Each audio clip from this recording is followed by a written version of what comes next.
Audiovisual Clips.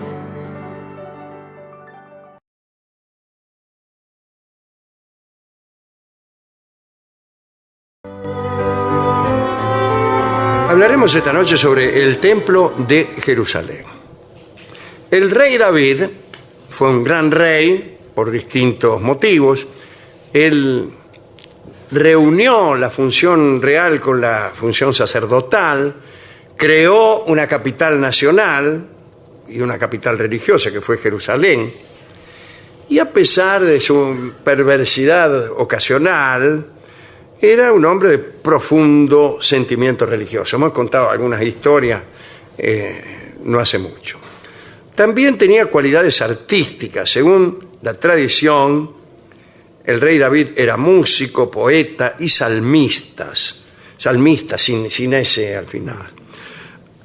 Además, sus resultados militares fueron inigualables en toda la historia de los judíos.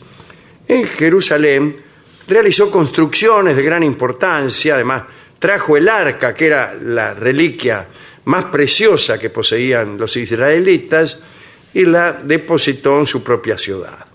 A pesar de todo eso, no construyó un templo grandioso para albergar el arca. Ahora bien, ¿qué era el arca? El arca de la alianza. En verdad, se trataba de un humilde mueble religioso que originalmente contenía el pacto con Dios. Era simplemente un cajón de madera, 1,20 m de largo, 75 de profundidad, sostenido por varas.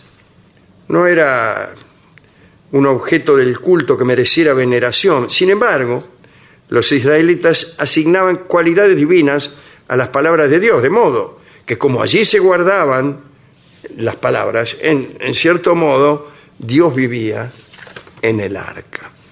Muchas veces el arca era llevada a la batalla como emblema de guerra, y en los viejos tiempos había sido el centro físico del culto israelita. El que sí construyó el templo fue el hijo de David, Salomón. Aquí también hemos hablado de él. Era un tipo bien distinto a su viejo, un hombre secular. En realidad se convirtió en un monarca del cercano oriente. Perdió toda esa austeridad que tenía su hijo, ¿no? Que tenía su padre, David. El hijo fue más rumboso, propenso al lujo, etcétera, etcétera. Su reputación de sabio se basaba en la disposición a mostrarse duro. Introdujo el trabajo forzado como una forma de servicio nacional. El primer libro de los Reyes dicen que había 80.000 hombres en las canteras, 70.000 transportando piedras y 30.000 talando los cedros del Líbano. En el orden militar creó un gigantesco ejército de carros. Parece que tenía unos 1.500 vehículos y más de 4.000 caballos. Voltaire, que siempre está en contra de todo esto, afirma que se trata de un número demasiado elevado para un país que no tenía absolutamente ningún camino. Bien. Salomón estableció altos impuestos, fomentó el comercio y se casó, por razones comerciales, con hijas de todos los príncipes vecinos. Sin ir más lejos, fue marido de la hija del faraón de Egipto, anfitrión de la famosa reina de Saba, que llegó desde Arabia Meridional para promover el tráfico de mirra, incienso y todo lo demás. Salomón tenía una alianza política con Hiram de Tiro, otro monarca traficante, ¿no? Las relaciones diplomáticas incluían concursos de adivinanzas en los que se hacían fuertes apuestas en efectivo y llegaban en ocasiones a involucrar ciudades y regiones enteras. Parece, ¿eh? Salomón y Hiram se la pasaban acuñando enigmas que a veces contribuían a mejorar la economía de sus países. Adiviná qué es esto. Si adivinás, por tanta plata, te cedo la provincia de tal. Es difícil, y el tipo adivina el yacaré. decía. Buen fenómeno, acertaste, quédate con la provincia de Santiago del Estero. Adiviná qué es una cosa, que qué sé yo, pero tiene pelos, pero no sé. Bueno, todas esas adivinanzas eran parte de la política de aquellos tiempos. También eran socios con Hiram, Salomón, en una flota de naves que iban al país de Ofir, en el África. Los dos reyes comerciaban en animales raros y aves, mirá vos, como así también en madera de sándalo y marfil.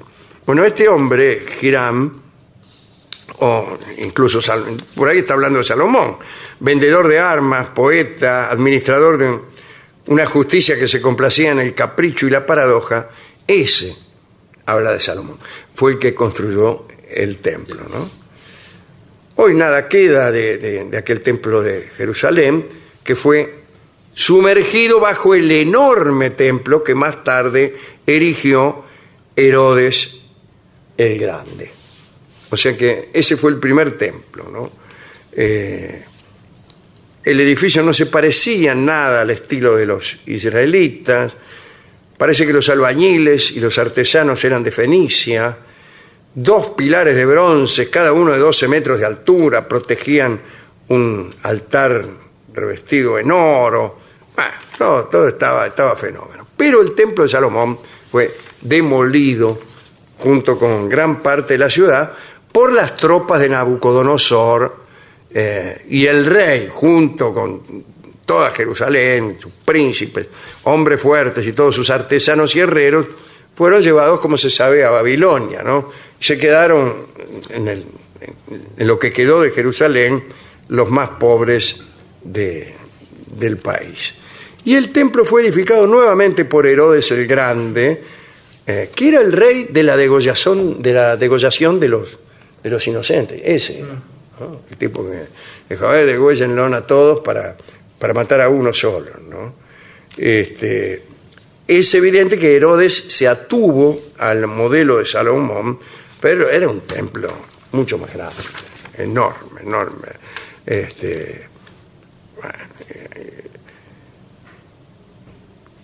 17 manzanas era el predio. Perímetro, 1.600 metros, 1,5 kilómetros de perímetro. Un pedazo de templo. Y allí pues pasaba de todo, ¿no? Había muchos sacrificios, los peregrinos llegaban prácticamente por centenares de miles en las grandes fiestas. Había un patio exterior que estaba abierto a todos. Estaban los cambistas de dinero que cambiaban monedas de todo el mundo por los ciclos santos que se usaban para pagar las tasas del templo. Y estos hombres fueron los que provocaron la furia del Cristo. A estos los echó a patadas Jesucristo, ¿no? Había muchos sacrificios en el templo, porque los sacrificios normales, 2 corderitos al alba y otros 2 al atardecer. Cada año se consumían 2.700 kilos de incienso en el templo, ¿no? Durante las peregrinaciones, cada peregrino ofrecía por lo menos un sacrificio individual, de modo que miles de animales debían ser muertos en tiempos muy, muy breves. Y bueno, el lugar se convirtió en el tesoro general de toda la riqueza judía. En el año 66 después de Cristo estalló una gran revuelta, ¿no? Ya desde la muerte de Nerón, las relaciones entre los judíos y Roma se habían deteriorado. Como se sabe, los romanos formaba parte del Imperio Romano en aquel tiempo Israel, ¿no? Pero el verdadero odio estaba entre los griegos y los judíos. Es el primer asunto bravo que tuvieron los judíos fue con los griegos. Los griegos y los gentiles helenizados también. Pero esos eran los que tenían guita en Palestina. Eran la élite de Palestina. Y ellos integraban la clase de los ricos, fueron desarrollando a semejanza de los griegos de Alejandría un sentimiento antisemita, posiblemente el primero de la historia. Y el primero en que empiezan fábulas en contra de los judíos que se repetían, tal como después tan tristemente ocurrió en muchas épocas de la historia, ¿no? Hablaban de adoración a los asnos, sacrificios humanos, toda esa gilada, ¿eh? Bueno, en el año 66, la guarnición romana, mayormente integrada por griegos, fue atacada. La fortaleza se llamaba Antonia, creo, estaba por ahí. Atacada y masacrada. Y desde el comienzo de esa revuelta se armó también una guerra civil y racial entre griegos y judíos. Pero fue también una guerra civil entre judíos, porque la clase alta de judíos de Jerusalén apareció identificada con los griegos. Bueno, en Roma, Vespasiano, después su hijo Tito, llegaron con 60.000 hombres y Jerusalén cayó. Los habitantes fueron vendidos como esclavos, el templo fue destruido, todo ese templo fue destruido, las murallas reducidas a escombros, y hoy solo queda un exiguo fragmento de aquella grandeza. Y ese fragmento que queda hoy es el Muro de los Lamentos. ¿A quién dedicar esta breve reseña de los dos templos, ¿no? Del de Salomón y el de Herodes el Grande?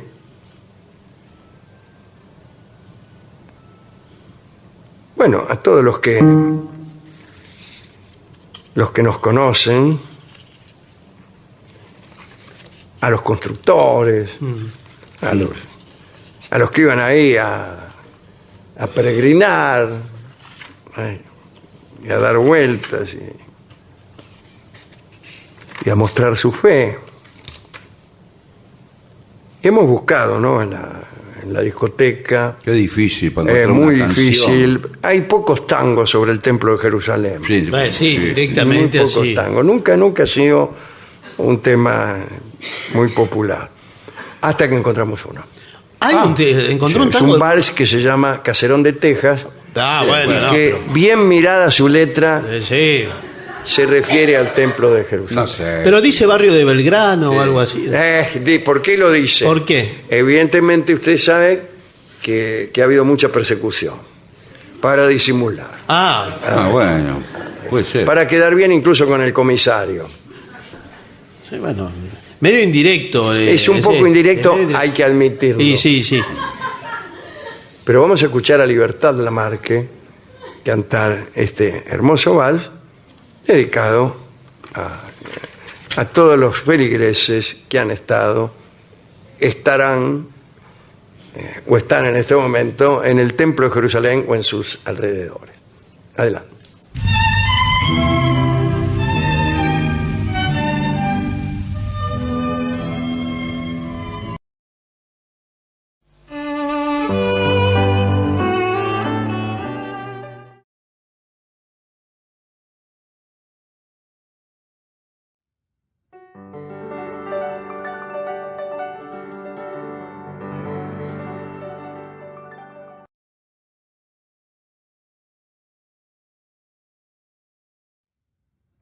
Gracias por ver y escuchar este video, y no olvides suscribirte para recibir las notificaciones de nuevos videos todas las semanas. Dale a me gusta si te gustó, y comparte en las redes sociales para que el canal siga creciendo, y trayéndote a los mejores exponentes de las artes audiovisuales.